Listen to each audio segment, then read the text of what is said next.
अस्सलामु अलैकुम वरहमतुल्लाहि वबरकातुहू। इस वक्त आप मेरे हाथ में खालिस बैरी का शहद देख सकते हैं। ये शहद मुझे लावा हनी शॉप की जानिब से मौसूल हुआ है। इस शहद को इस्तेमाल करते हुए मुझे तकरीबन 1 हफ़्ता हो चुका है। इस शहद की ख़ास बात यह है कि ये शहद बिल्कुल खालिस बगैर किसी मिलावट के है, और इसकी जो रंगत और इसका जो जायका है, और सबसे बढ़कर इसकी जो क्वालिटी है, वो सबसे बेहतरीन, सबसे लाजवाब है। अब तक मैंने बहुत सी कंपनियों का शहद टेस्ट किया है, लेकिन अब तक का जो मेरा तजुर्बा रहा वो लावा हनी शॉप की साथ जो रहा वो सबसे बेहतरीन और बेमिसाल रहा। इसके अंदर कुदरती तौर पर इसके अंदर बहुत ज़्यादा फ़वाइद हैं। इसके साथ साथ सर्दी में आपको पता होगा अक्सर लोगों को नज़ला हो जाता है, ज़ुकाम या बुखार हो जाता है, तो इस सूरत में शहद का इस्तेमाल करें।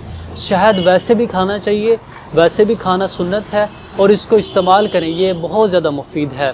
तो अगर आप भी इंटरेस्टेड हैं, अगर आप भी दिलचस्पी रखते हैं, और अगर आप भी खालिस शहद हासिल करना चाहते हैं, तो लावा हनी शॉप का खालिस बैरी का शहद बिल्कुल ज़रूर इस्तेमाल करें। और रब्ता करने के लिए मैं डिस्क्रिप्शन के अंदर उनका व्हाट्सअप लिंक भी आपके साथ शेयर कर दूंगा, और उनका फेसबुक पेज भी आपके साथ शेयर कर दूंगा। आप उनसे ज़रूर रब्ता करें, और एक मरतबा आप ज़रूर ट्राई करिए मेरे कहने के ऊपर। जज़ाकल्लाह।